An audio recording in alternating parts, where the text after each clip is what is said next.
gravação do ano passado dessa aula, eu pulei o grupo 1 aqui, ó, que eu estou mostrando. Pulei esse grupo 1 aqui, ó, que eu discuti com vocês e não gravei. Estou gravando desde o grupo 2 aqui, ó. Então, é um projeto, né? Então, a ideia é submeter camundongos ao mesmo estresse por 5 dias, né? O camundongo vê aí a Samantha chegando e fala assim: caraca, a Samantha vai me botar naquele tubo de novo. Ele fica estressadão. Aí você pega o hipocampo, isola o RNA tal, e aí você vai comprar um chip de 10 mil genes de camundongo, tá? E aí você vai pegar esse chip, vai jogar o RNA lá do controle, vai jogar o RNA do tratado. Eu revisei como é que o chip funciona, beleza, tá? E aí você vai realizar o experimento de microarranjo vendo qual desses genes está mais expresso numa situação ou na outra, usando um chip que a gente revisou na aula passada, tá? E aí depois validar a expressão diferencial com o mesmo RNA-seq, desculpa, com o mesmo RT-PCR legal. Então, assim, a gente pede para revisar como é que é o chip de oligonucleotídeos, está lá na aula passada, e aí comparar com clones de cDNA. Se eu fosse fazer, acho que eu mostrei o slide, não, nem mostrei na aula passada, né? Comparar com microarranjo de clone de cDNA aplicado em lâmina de vidro. O que vocês acham que ia dar mais trabalho para vocês dois aí? Porque um já saiu. Você só tem vocês dois para realizar o experimento. O que vocês preferem? Usar um chip e fazer hibridização ali? Ou pegar os genes, arrumar eles, fazer, colocar no robô, para o robô pingar em lâmina? O que você me conta aí, vocês dois? O que vocês preferem? Fazer com a lâmina ou comprar um chip? Comprar o chip é muito melhor. Comprar o chip. O chip tem 10 mil genes só, tá? É um chip meio vagabundo, não é um chip que tem todos os genes do camundongo, não, mas pelo menos em termos de trabalho é bem menor. É preciso conhecer o genoma do organismo para construir um chip? A gente já discutiu isso. Aí precisa. Precisa, porque cada pedacinho do chip tem que representar um gene e nenhum dos outros, né? Então precisa dar completo. Agora identifica o ponto fraco desse projeto aí e compara com o número 1. O número 1 é por amostragem, né? Vai amostrando lá as ESTs, vai amostrando, a gente discutiu isso na aula passada, que quando começa a chegar próximo de 1 já é difícil, e muitos genes vão dar 0 contagens, né? Porque você não tem o dinheiro infinito para ficar mostrando. Então, tem muito gene que não vai ter informação.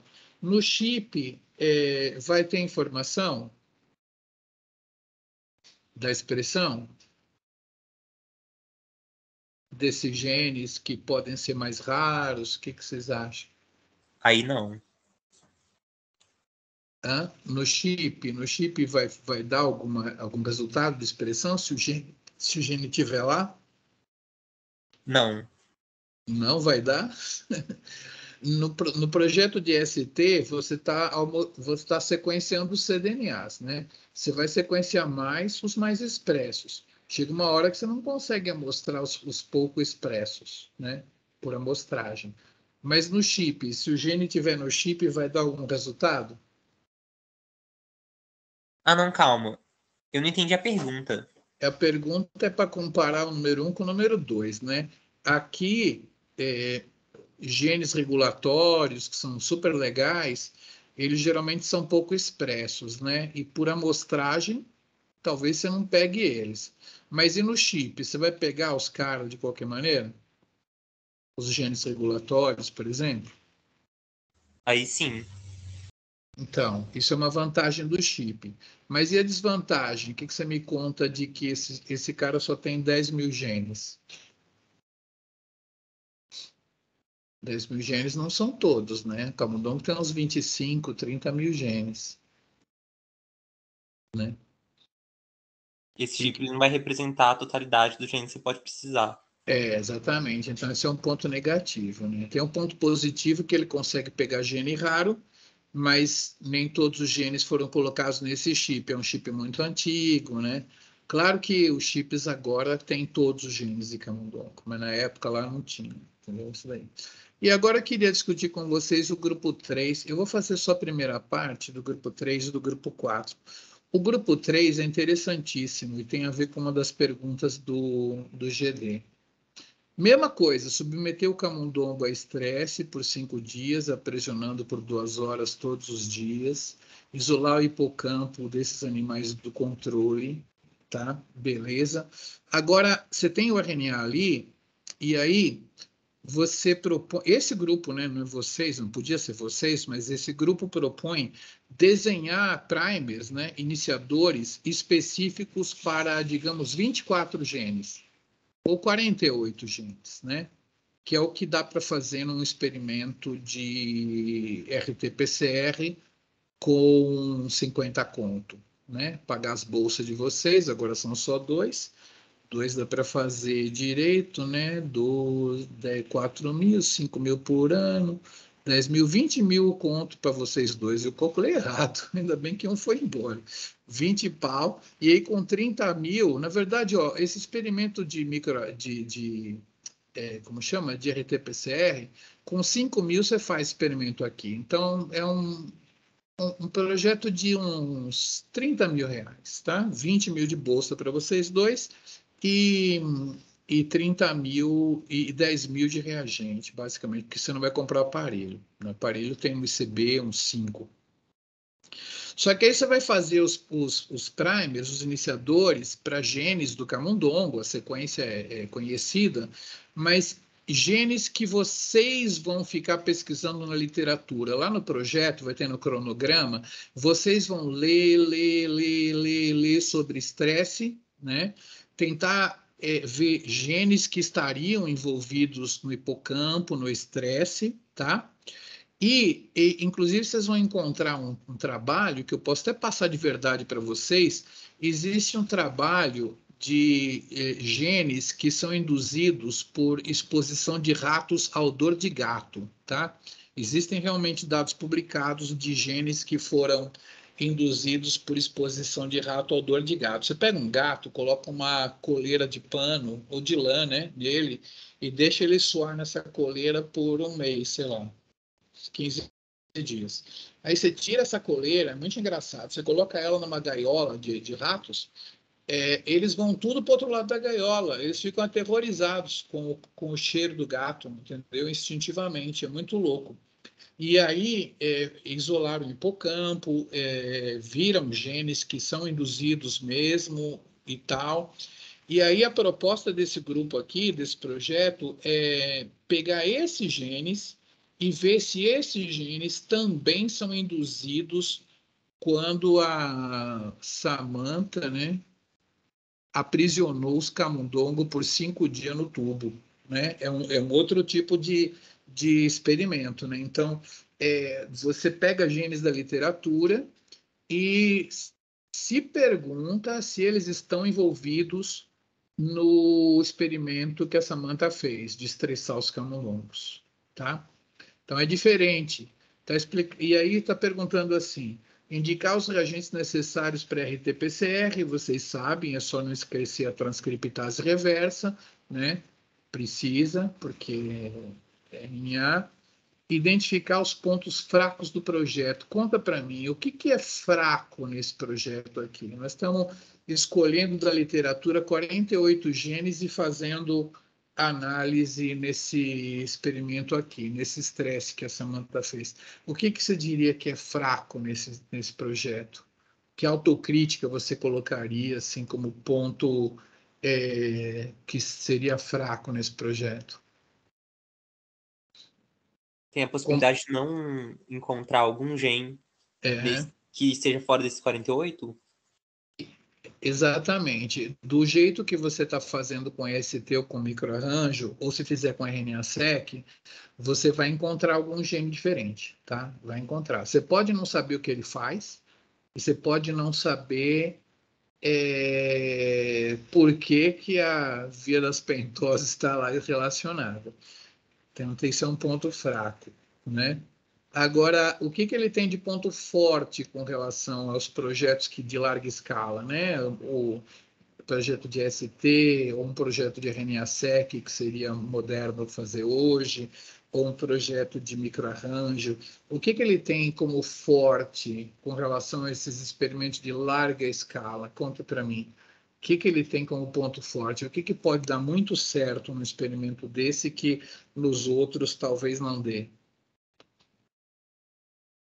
Ele é mais Né? rápido, né? Tem uma sensibilidade maior Ele é rápido, ele é bem preciso, uma acurácia grande.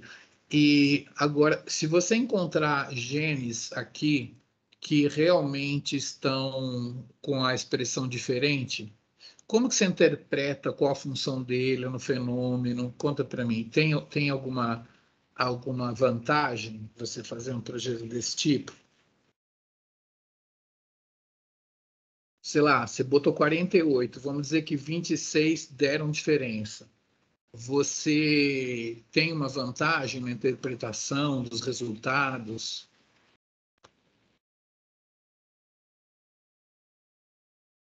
Lembra, são genes que você pegou de uma literatura, você escolheu porque você suspeita que eles podem estar relacionados com estresse, tá? Dos 48, você suspeita como que eles estariam envolvidos no estresse. Por isso que você botou eles no experimento.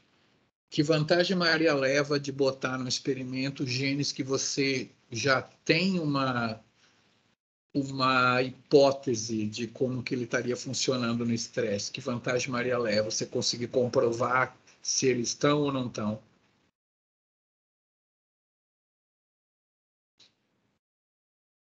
Diferentemente dos outros que são larga escala. Você conhecia tudo, vou olhar tudo.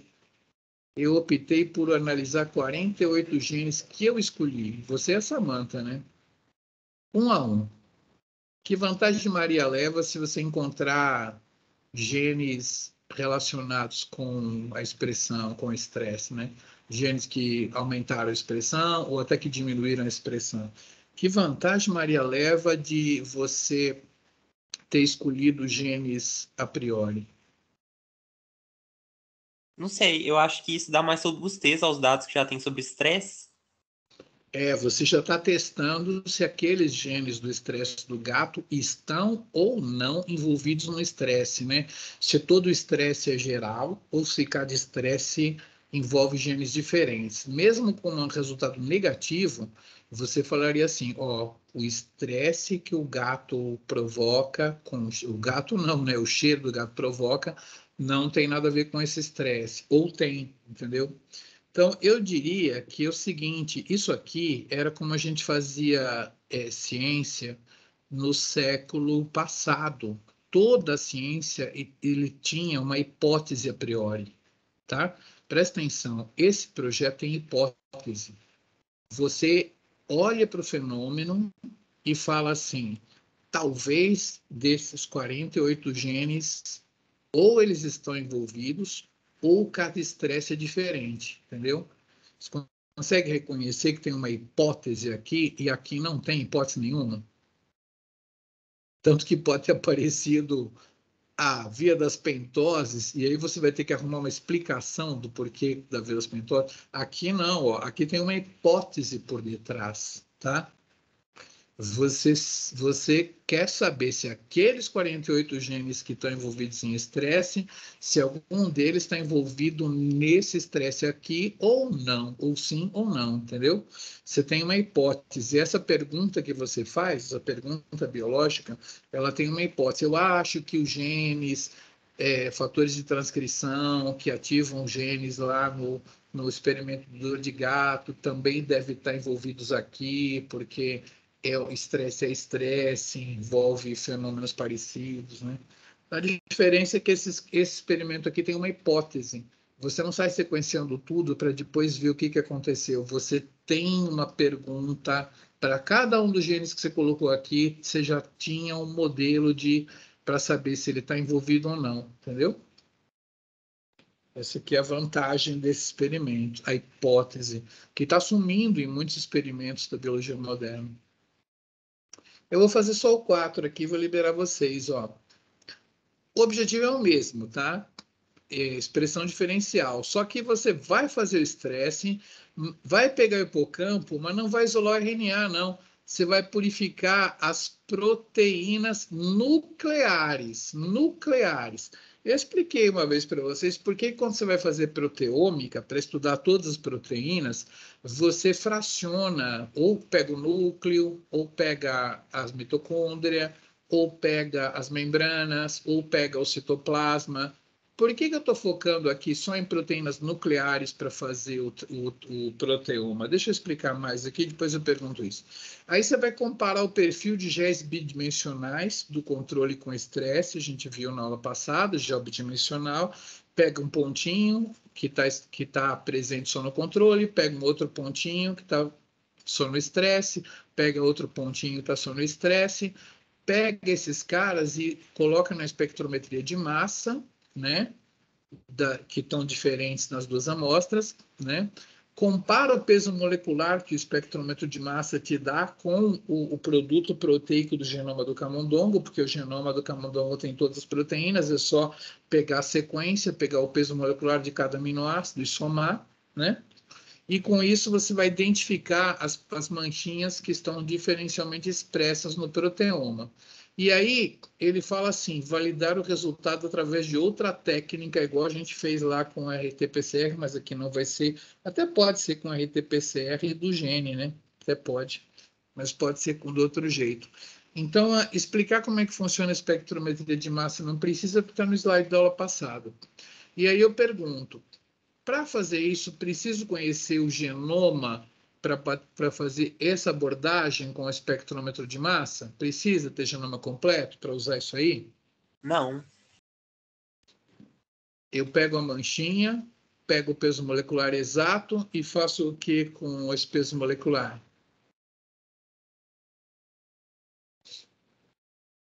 Se eu não tiver genoma completo.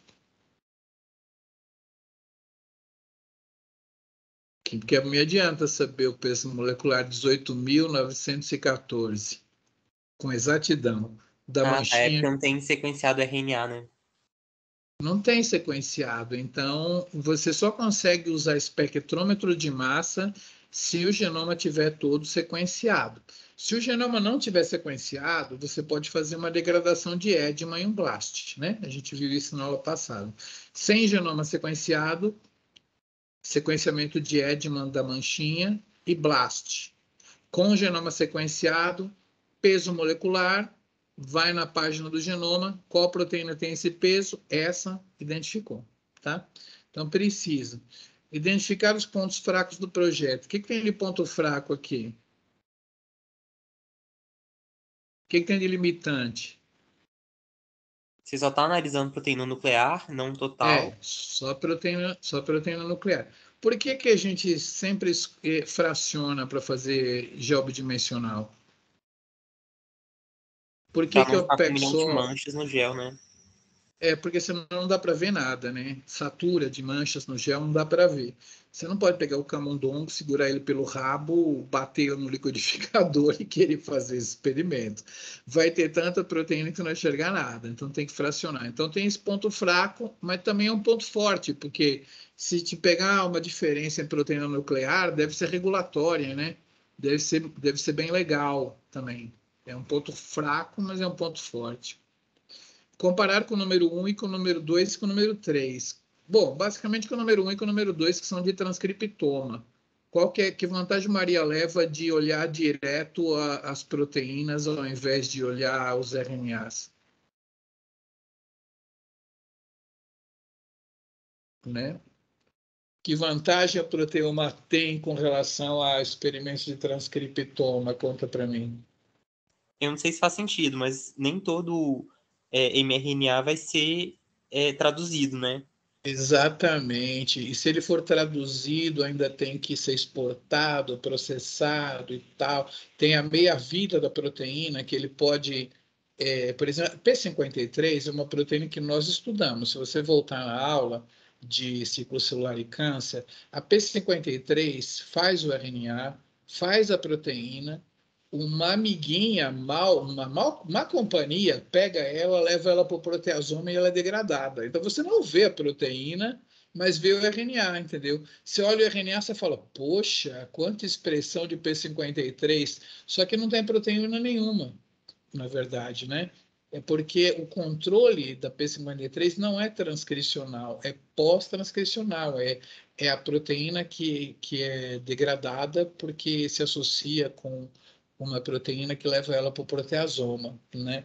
Então, a gente dá muita importância para o RNA, mas tem até um cara que eu vou convidar para dar um seminário para nós aqui, que faz essas medidas, e ele fala assim, cara, vocês são os mané de ficar estudando transcrição, porque nem tudo que a gente vê como transcrição, a gente acaba vendo como proteína, tá?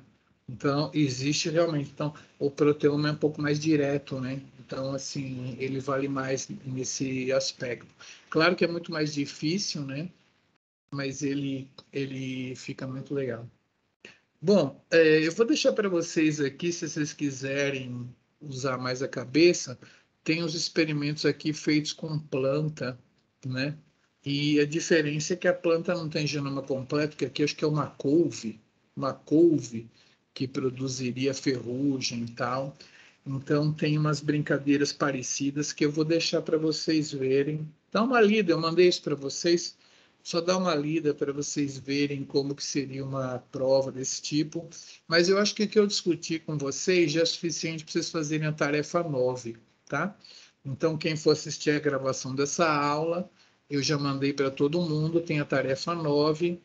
Eu perdi a discussão da questão 1, porque eu esqueci de iniciar a gravação, mas lá no ensino remoto tem esse GD é, gravado para as turmas passadas, e eu vou mandar um e-mail para vocês com a aula de hoje, com a aula de terça-feira, já no YouTube, e vou colocar também as aulas já gravadas para completar esse problema da questão 1, para quem estiver assistindo a aula gravada e não viu a questão 1, tá bom? Então, eu acho que provavelmente com a minha tarefa 9, eu vou encerrar as aulas de vocês. E a semana que vem, se eu tiver resolver olhar os seminários, talvez eu escolha alguns seminários que foram apresentados só para divertir vocês com os alunos falando sobre os seminários. Mas eu gostaria que vocês aprendessem a ler artigos da revista Trends, né? Trends in Genetics, Trends in Microbiology, Trends em qualquer coisa, porque tem vários artigos interessantes. Se vocês não forem ler agora, seleciona para ler nas férias, né? Durante o recesso, para vocês irem estudando alguns assuntos que não vai cair na prova, não vai ter prova. Quando vocês estiverem daqui a 7 períodos, não vai ter prova. É vocês e vocês para se atualizar, né? Então fica essa propaganda, eu não vou organizar seminários, porque não dá, só vocês dois falando, não ia dar, né? Então, a semana que vem, talvez eu, na terça-feira, eu mostre alguns seminários legais, eu aviso vocês, tá bom? Então, a atividade para hoje é a tarefa 9, que vocês têm que fazer aí. Quem estiver assistindo a aula também, vou parar a gravação. Eu vou mandar mais um e-mail com os YouTubes das aulas que subsidiam a tarefa 9, porque eu esqueci de colocar na tarefa 9 quais são os YouTubes que vocês têm que ler de aula para resolver. Mas, basicamente, a aula de terça e a aula de hoje dá para resolver todas as perguntinhas da tarefa 9, tá bom? Aguardo a tarefa 9 lá para pontuar, né? Lembrem-se vocês e quem não está aqui, que está assistindo a aula, que eu só tenho um jeito de dar ponto para vocês, que é pegar as tarefas lá e pontuar, né? Então, eu espero que as tarefas estejam lindas. Quem fizer todas as 9 lindamente tem chance de tirar A na disciplina. Quem não entregar metade das tarefas vai bombar, tá? Eu não tenho nada que eu possa fazer, né? O ensino remoto que a gente fez aqui foi aula e tarefa. Então, eu vou parar minha gravação aqui, só vocês dois.